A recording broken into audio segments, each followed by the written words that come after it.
Vivekananda Suraye Satchit Sukha Swarupaya Swamine Tapaharine. Swami Suparnanand Ji Maharaj, Swami Atma Priyananda Ji, brother monks, Matajis, distinguished scholars from different parts of India, and other friends. At the outset, I must congratulate Ramakrishna Mission Institute of Culture, Golpark, for selecting this highly relevant topic for an in-depth deliberation in this national seminar.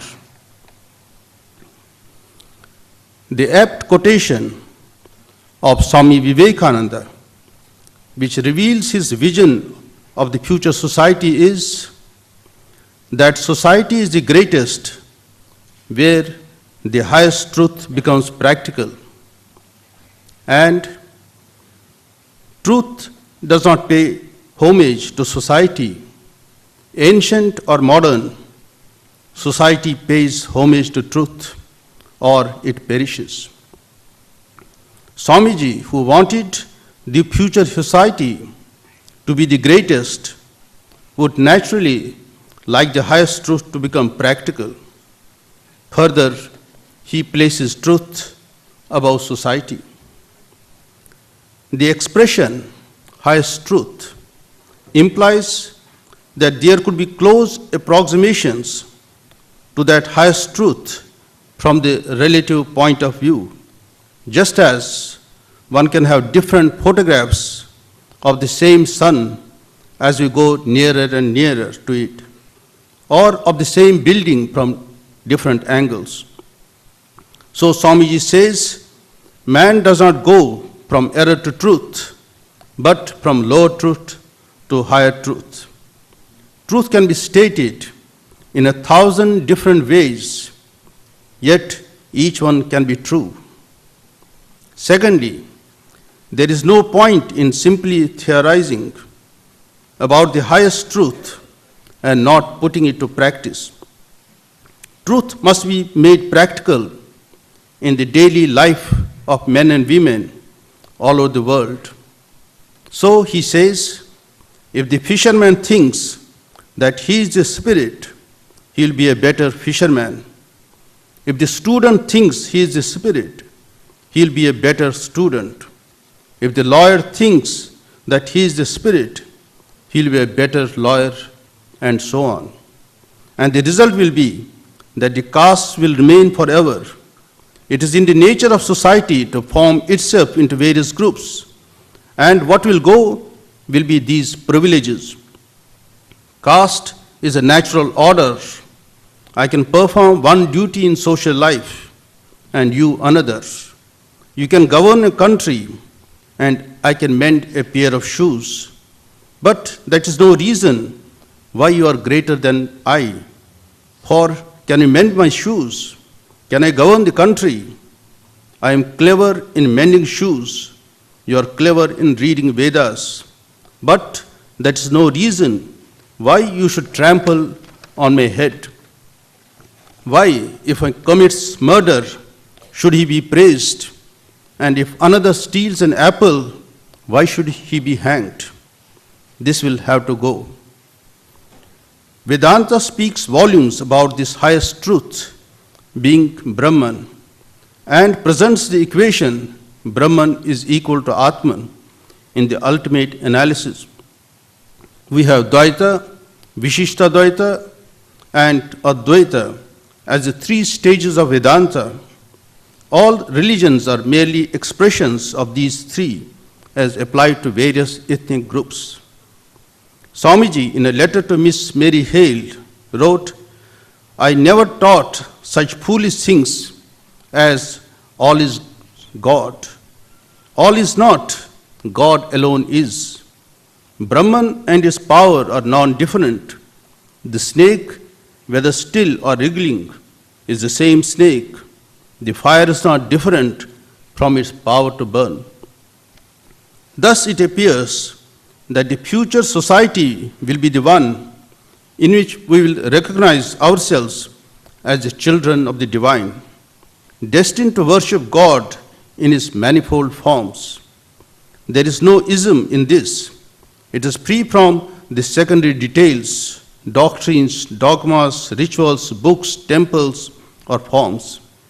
It will be a society which focuses entirely on realization and on the unity behind the variety. It will be a society which focuses on consciousness per se and not on consciousness of oneself or of anything else. Where one sees sameness, there cannot be conflict, competition, hatred, jealousy, and such other unpleasant feelings. We will have instead harmony, peace, acceptance, love, and the lofty spirit to serve people in distress. That society will be the greatest and most covetable.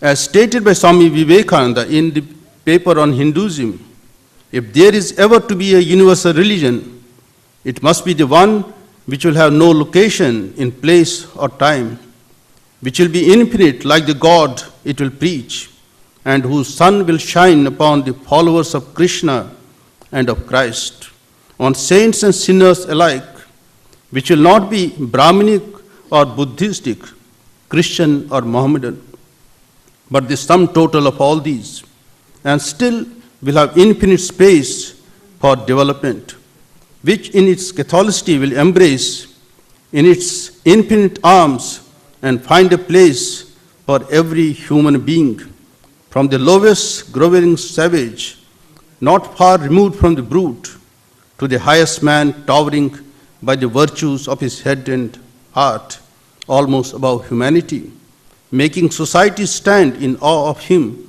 and doubt his human nature. It will be a religion in which will have no place for persecution or intolerance in its polity, which will recognize divinity in every man and woman, and whose whole scope, whose whole force will be creating in aiding humanity to realize its own divine nature. We all know that in 1896, Swamiji foresaw the rise of Russia and China as world powers. He foresaw the day of the proletariat and the unchaining of bonds of human slavery and segregation. Sister Nivedita mentions that on his departure from this world, the Swami declared that the future would belong to woman and the common laborer.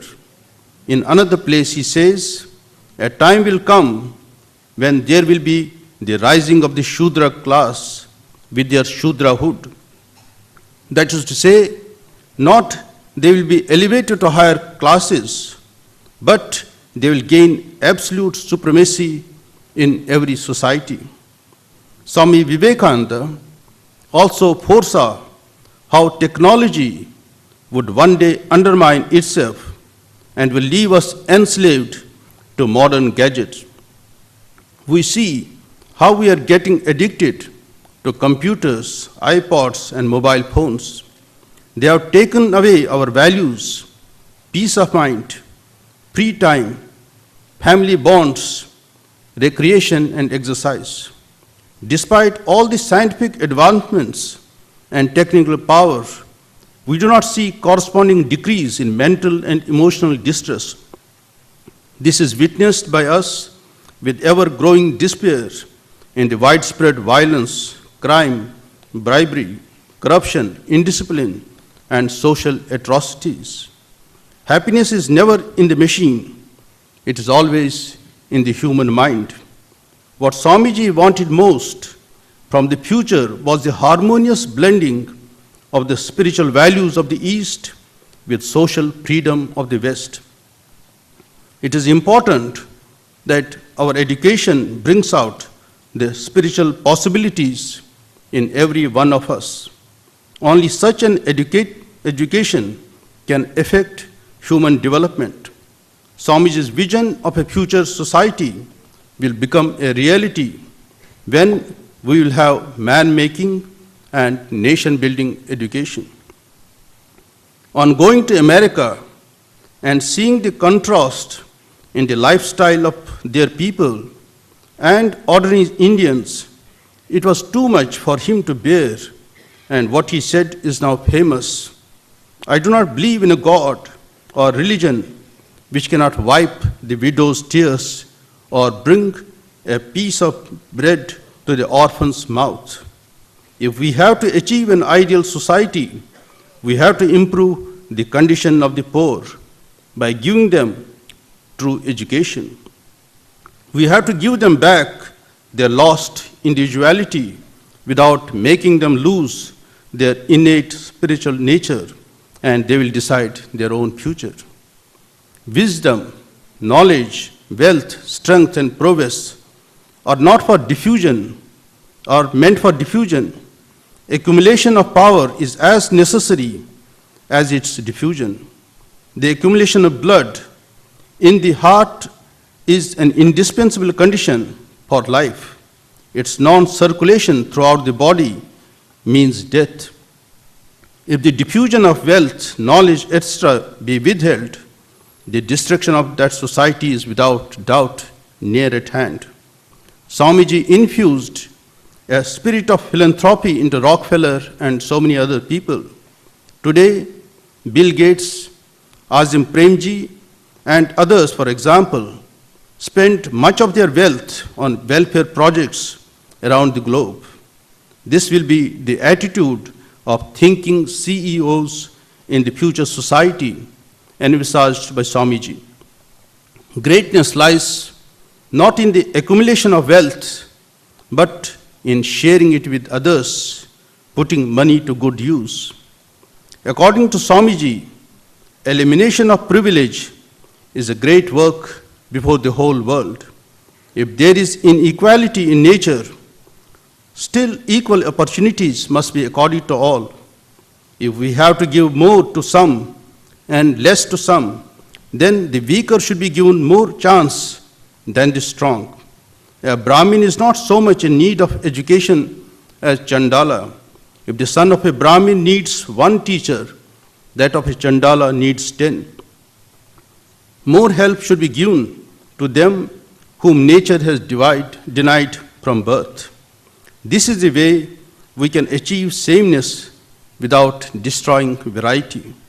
The same divine is in us all, whether he is a fisherman or a philosopher. Let everyone work out his own salvation. Liberty is the first condition of growth. The vision of Swamiji's future society was to harmonize the diverse religious aspirations and uncover the golden thread of unity by manifesting the similarities between religions of the world, however great or small they may be. His concept of universal religion would show the spirituality of the Hindus, the mercifulness of the Buddhists, the activity of the Christians, and the brotherhood of the Mohammedans in practical life. His concept of universal religion goes beyond tolerance and is founded on the idea of acceptance of all faiths based on universal understanding. While concluding on a large scale, the global vision for the future society has to address the development of systems which promote the new world order. For its actualization, major systems of education, politics, business, and industries will need a complete transformation.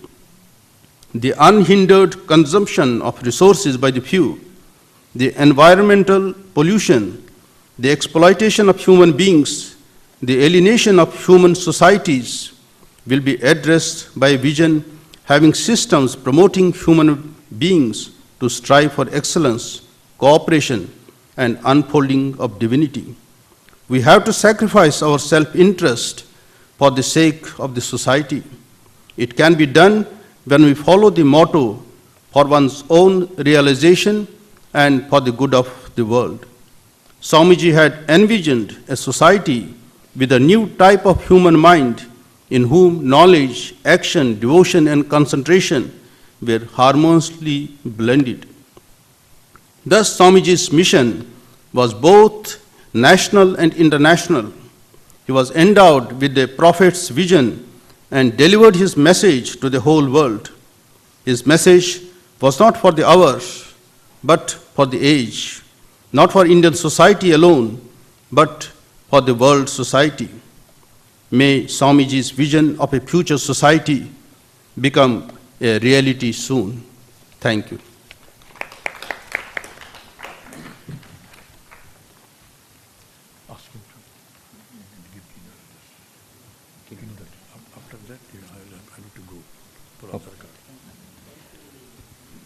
I now request Revered Swami Atmapriyanandaji Maharaj to present his keynote address.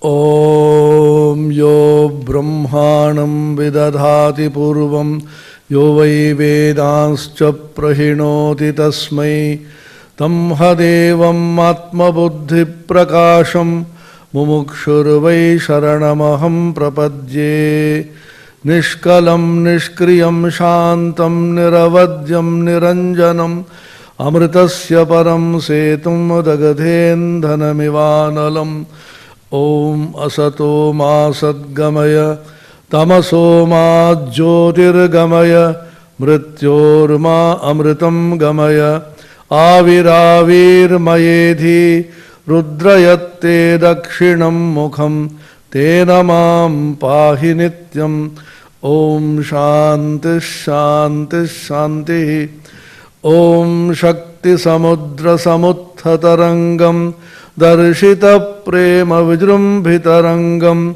Samshaya rakshasa nasha mahastram Yami gurum sharanam bhava vaidyam Advaya tattva samahita chittam Projvala bhakti patavrita vrittam Karma kalevaram adbhuta cheshtam Yami gurum sharanam bhava vaidyam Naradeva deva jaya jaya naradeva Tam deshikendram paramam pavitram Vishvasya palam madhuram yatindram Hitaya rnam naramurtimantam Viveka anandamaham namami Namah Shri Yatirajaya Vivekananda Suraye Satchit Sukhaswarupaya Swamine Tapaharine Revered Swami Suparnanandaji on the dais, Revered Swami Bodhasaranandaji, who inaugurated this seminar by a wonderful paper, Professor Krishna Roy, respected and dear sannyasinis of the Ramakrishna order, respected Mataji sannyasinis of the Sharda Math, learned speakers of the seminar, invited guests, and admirers and devotees of Swami Vivekananda. I feel privileged and honored to have been called upon to say a few words, which is what is called the keynote address, supposed to be unlocking the mansion of Swami Vivekananda's thought.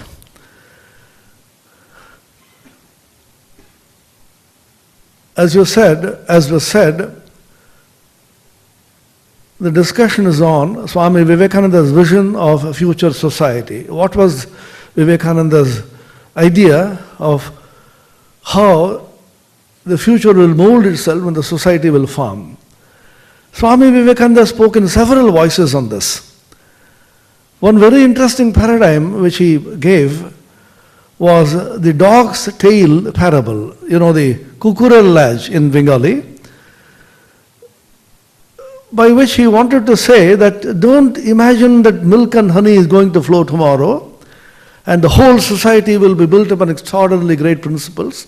Life will continue to be as it is, not worse, not greater. Human nature being what it is, it will continue to go on. But that does not mean you should be negative and pessimistic.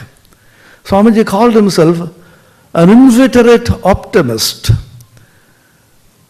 The story is interesting, most of you know this story, is in the Karma Yoga. There was a person who somehow tamed a ghost. This ghost could do anything at will within seconds. So he said, go and completely deforest this entire land. Done, sir. Came back within a second. But if you can't give any specific job to this ghost, it will come and break your neck. That is the condition. So fear of his neck not being broken, this man was constantly sending him this job and that job, but immediately within nanoseconds, the ghost used to come back, said, done, sir, then what do I do? Shall I break your neck? Then he didn't know what to do, he was running for his life. Then one clever, interesting person told him, you do one thing. You catch hold of this dog, cut his tail and give this goat to straighten up. It gave the tail of the dog to this ghost, which was trying to straighten, this is something which I can do it in a trice. Then straightened it up, and with great vanity gave it back. Immediately it curled back. Then he said, again he took it, straightened it, it was curling on its own, by its own momentum. Then he tried and tried and tried, hours gone, days gone, months gone. Swamiji says very funnily, the ghost told itself, I am an old veteran ghost. I have been in this line for so many years and I have tormented so many, but this man has given me such up that I can't do it. They came back and said, please leave me alone. I will not trouble you anymore. So Swami Vivekananda said, this world is a curly tail of a dog. Don't imagine that it's going to be straightened at any time. Then what is it that we are supposed to do? Swami Smarananandaji Maharaj, our revered vice president, used to tell us 4 interesting sutras, Karma Yoga sutras, which he has discovered in his life. Because youngsters, when we are brahmacharis and we are full of enthusiasm, this has to be done, that has to be done, world has to be changed and everybody has to be awakened to new consciousness. We have so much of spirit in us. Then he said, slow, go slow. That is the standard technique of the Ramakrishna mission, perhaps in the Sharda mission much more. When anybody is over-enthusiastic, you simply take a bucket of cold water, put it there, and then say, quieten down, don't jump about. Because the world will go on in its own way. Then he said, I have discovered 4 interesting Karma Yoga sutras. The first sutra is, the world is a curly tail of a dog. Second sutra, it can't be straightened. Third sutra, but still we should try to straighten it. Fourth sutra, because then we will be straightened through the process. So every attempt in trying to straighten this curly tail of a dog, that will make you more sober, it will make you see the reality. Swami Vivekananda's very famous philosophy in the Karma Yoga and the Jnana Yoga, this world is always a mixture of good and evil. Do not imagine, as the utopians imagined once upon a time, the goodness in the world will go on increasing until a time comes the evil will be totally and completely eliminated and the world will be full of good people only. No, it has never been and it is not and it will never be. That's the design of the entire universe, that good and evil will always be mixed. In fact, in one place he says, why is evil necessary? Because the presence of evil will make goodness shine in great glory. If there is light everywhere, the light will be not honored. If everything is dark and there is light somewhere, there is light there. Light will be honored and respected only by contrast with the darkness. This is a fundamental law of nature. Nature will always mix up the pairs of opposites. The Vedanta calls it Dvandva. Dvandva means a pair of opposite, which means you can't have a stick with only one end. Suppose you tell somebody, there are 2 ends to a stick. Come on, cut out one end. You cut out one end, another end appears there. You can't have a magnetic monopole, as we say. You have a dipole, the North Pole and the South Pole. You can't have a magnetic monopole, although there's a claims that magnetic monopoles do exist. There's a polarity, good and evil, heat and cold. So Gita says to Arjuna, the Bhagavan says to Arjuna, oh Arjuna, these things are inevitable.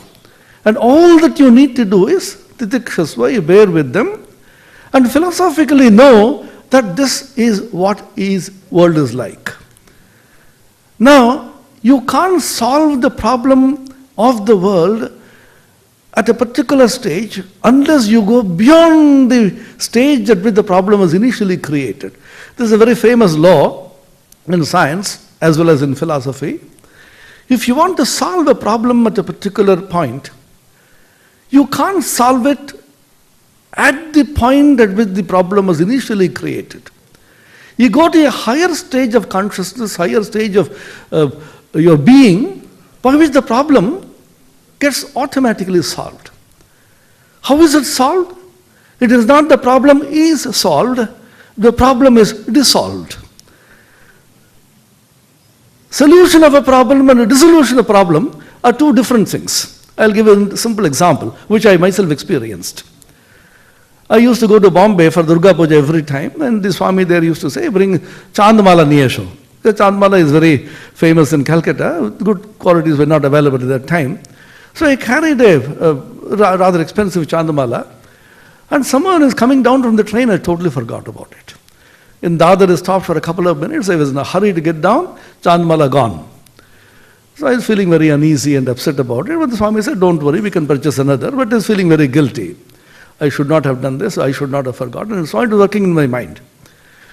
So I was dreaming after a couple of days. I was going in the train and I got down, the very expensive something is gone. So I go back to the station master, go round and round, ask everybody, I was sweating and hard and phoning everybody. Suddenly I woke up. I was feeling so relieved that the problem is solved. Was the problem solved? The problem was not solved by getting back what I lost, but the problem was solved by knowing that I never lost anything at all in the first place in the waking state of consciousness. So you go to a different state of consciousness in which the problem ceases to be a problem. This is Swami Vivekananda's idea of vision of a society in which human beings will operate with an elevated consciousness and bring this consciousness to bear upon the entire transaction in the world. It's a very, very important idea of Swami Vivekananda, in which he said, my ideal indeed can be put in a few words, and that is to manifest, to teach mankind how to manifest the divinity within and how it can be manifested at every movement of life. Your life should be informed by the consciousness which you possess. Your whole philosophy of life should have a bearing on every one of your transactions in life. For which Swami Vivekananda based his entire philosophy in Vedanta, but operable in the modern sense in everyday life. As Madhusarandi pointed out, if a fisherman thinks he's a fisherman, if he is an Atman, he is a spirit, he'll be a better fisherman. Somebody said, that means will he catch more fish? It is not that he will be able to catch more fish and become more efficient, but the consciousness that he is a spirit and not the body, the consciousness is not a perishable little entity, the feeling that he is not a dot in this infinite ocean of consciousness, but he is a spirit who is infinite by nature, but who has forgotten his divinity through what Vedanta calls ignorance. That very consciousness himself will bring about such a change in his personality that he will grow as a fisherman. He will not give up catching fish, but his whole outlook in life will have undergone a tremendous change. So he wanted Vedanta, therefore, to inform every one of our actions and thoughts in society. not going away from society and practicing Vedanta. You have to be in society, in the thick of it, and feel the pulse of Vedanta resonating at every one of your actions and feelings and thoughts. Is it possible? Swamiji said it is possible, and it is the program for the future society. His famous words, which he wrote to Alasinga Perumal in a letter, the abstract, dry Advaita should become poetic, living in everyday life. Out of hopelessly intricate mythology must come concrete moral forms. Out of bewildering yogism must come the most practical and the scientific psychology. And all this must be put in a form that even a child may be able to grasp it. And that is my life's work. He defined his life's mission. It is possible for a person to tune oneself to the highest consciousness, at the same time live in any plane of consciousness as he likes, live and move with other beings. So what was the fundamental philosophical Weltanschauung and the world view that Vivekananda propagated? To be able to practicalize this Vedanta philosophy, the whole thing is based upon two fundamental foundational principles which are well known. One, the divinity of the human being, divinity of all beings, not only human beings, the subhuman beings,